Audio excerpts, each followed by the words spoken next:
Paper के सारे पृष्ठ को पलट लीजिए, सोशल मीडिया को उठा लीजिए, डिजिटल मीडिया को उठा लीजिए, ऐसी कोई दिन नहीं है जहां घटना घटित का वीडियो नहीं चल रहा हो। आज वही भारतीय जनता पार्टी में कुछ ऐसे नेता है जो बैठ करके दिन रात सवर्णों को गाली दिए, न उनको पर भारतीय जनता पार्टी कोई कार्रवाई किया, न उन पे कोई एक्शन लिया गया। किसके आदेश पे भरत भूषण तिवारी का इनकाउंटर हुआ, वह भी इनकाउंटर सरेंडर करने के बाद, वह भी इनकाउंटर आत्मसमर्पण करने के बाद जो हुआ। इस समय भाजपा का कोई वजूद नहीं था। डॉक्टर सीपी ठाकुर ने भाजपा को मजबूती से खड़ा किया। कैलाशपति मिश्र की योगदान को भाजपा कैसे भूल सकता है, जहां भाजपा को खड़ा करने वाले सवर्ण समाज है, और खास करके भूमिहार ब्राह्मण समाज ने तो भाजपा के लिए अपनी प्राण तक आहुति दिए हैं। कैलाशपति मिश्र जी को देख लीजिए, डॉक्टर सीपी ठाकुर को देख लीजिए, मंगल पांडे जी को देख लीजिए, सब लोगों ने भाजपा के लिए संघर्ष किया, तब जाकर के भाजपा आज इस वजूद पे खड़ा है। भारतीय जनता पार्टी में कुछ ऐसे भी नेता बैठे हुए हैं जो राष्ट्रीय जनता दल के पद चिन्ह पे चल रहे हैं। राष्ट्रीय जनता दल का काम क्या होता था, उनके कार्यकर्ता, उनके प्रवक्ता दिन भर मीडिया चैनल बैठ के सोशल मीडिया के माध्यम से सवर्णों को कोसते थे। राज चौधरी जी करके नाम लेकर के सवर्णों को गाली दिया गया, या सवर्ण के खिलाफ आवाज दिया गया, सवर्ण के खिलाफ बोला गया, और उसके बाद सम्राट चौधरी जी कोई एक्शन नहीं लिए, ये तो कहीं माना जा सकता है कि आपकी सहमति से सारे सौ से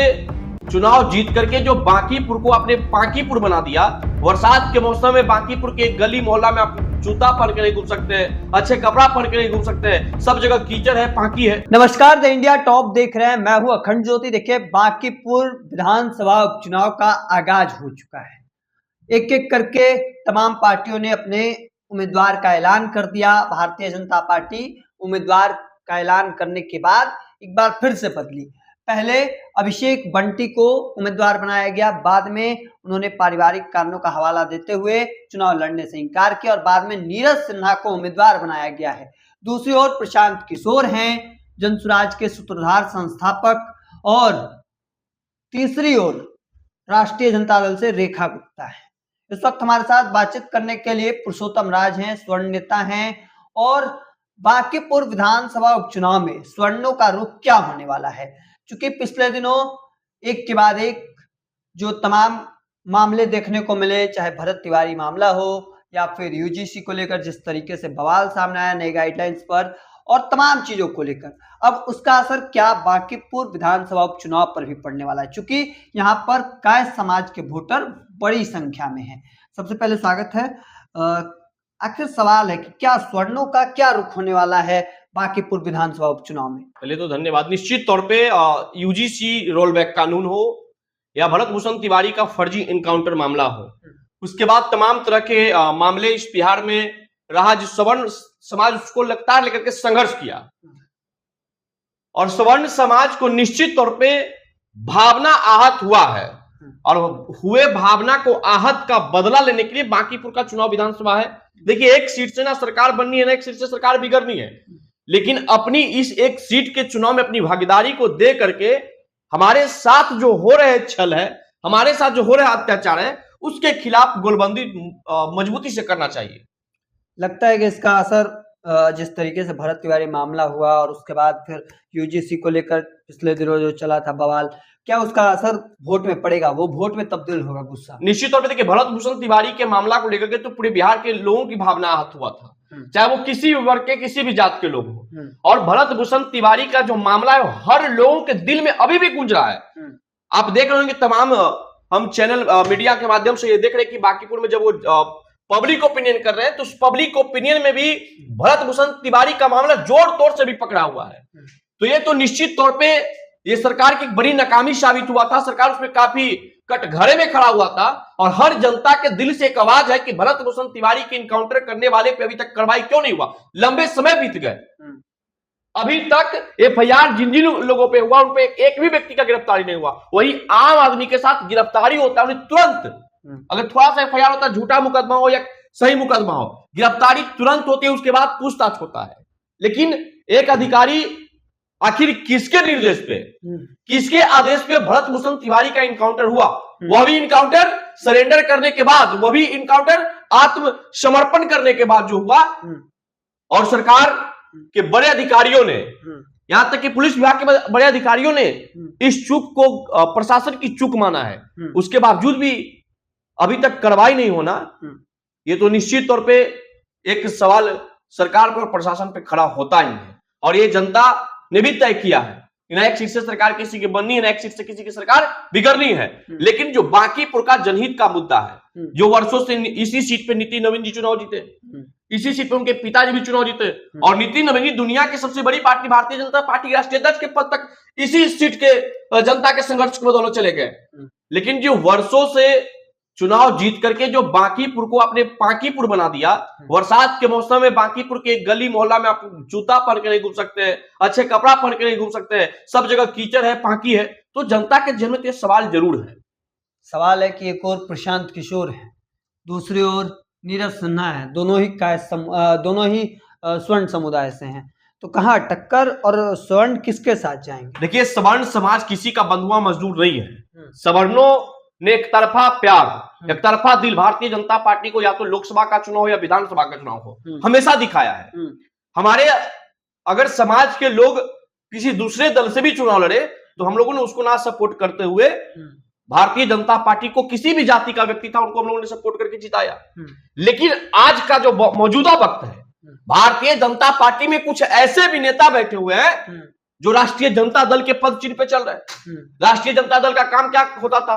उनके कार्यकर्ता, उनके प्रवक्ता दिन भर मीडिया चैनल बैठ के सोशल मीडिया के माध्यम से सवर्णों को कोसते थे, या तो हमारे कुल देवताओं को ले आते थे, या हमारे समाज के आदर्श पुरुषों के ऊपर टीका टिप्पणी करते थे। आज वही भारतीय जनता पार्टी में कुछ ऐसे नेता है जो बैठ करके दिन रात सवर्णों को गाली दिए, ना उनको ऊपर भारतीय जनता पार्टी कोई कार्रवाई किया, ना उन पर कोई एक्शन लिया गया।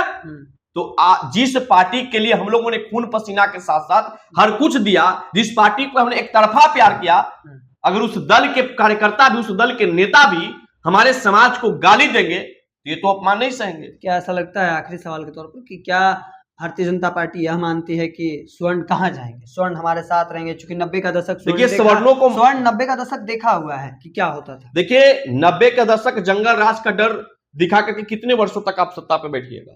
ये सम्राट चौधरी जी का नई सरकार 100 दिनों का लगभग सरकार ये पूरने जा रहा है। इस 100 दिन में आप बता दीजिए, पेपर के सारे पृष्ठ को पलट लीजिए, सोशल मीडिया को उठा लीजिए, डिजिटल मीडिया को उठा लीजिए, ऐसी कोई दिन नहीं है जहां घटना घटित का वीडियो नहीं चल रहा हो, जहां घटना घटित का अखबार नहीं छप रहा हो। हर समय कुछ ना कुछ हो रहा है। अभी शेखपुरा में एक बच्ची के साथ दुष्कर्म हुआ, एक बच्ची के साथ अमानवीय व्यवहार हुआ, तो प्रतिदिन ये हो रहा है। ये रुक कहां रहा है?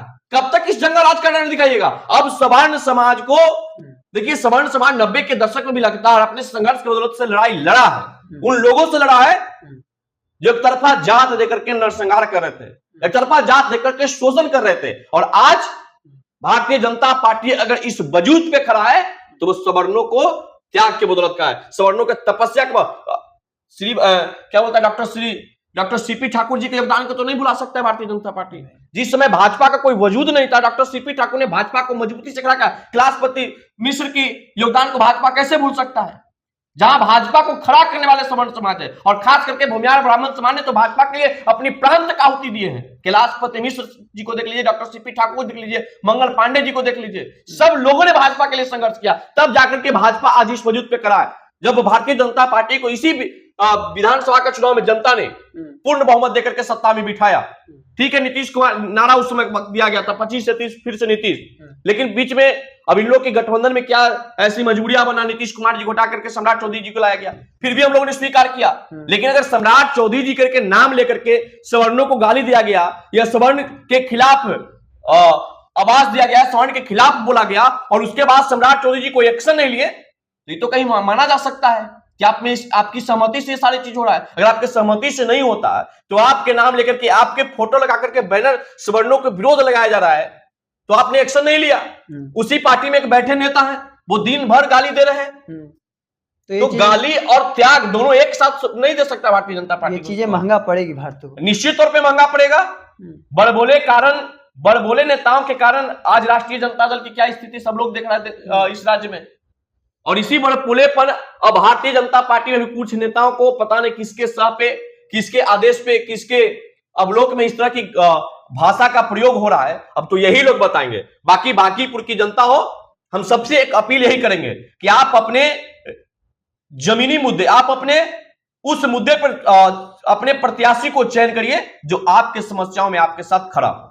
चलिए, भारतीय जनता पार्टी को कितना महंगा पड़ेगा ये तमाम चीजें, क्योंकि जिस तरीके से मामले सामने आए थे और इन सब के बीच स्वर्णों का क्या रुख होने वाला है, ये बड़ा सवाल है। और देखिए 30 जुलाई को वोटिंग होना है और 3 अगस्त को परिणाम आएंगे। स्वर्णों का क्या रुख होगा यह तो आने वाला वक्त बताएगा। हमारे साथ बातचीत कर रहे थे, क्या कुछ कह रहे थे पुरुषोत्तम राज, वह भी आपने सुना। तब तक के तमाम हर अपडेट को देखते रहने के लिए इंडिया टॉप देखते रहें। धन्यवाद।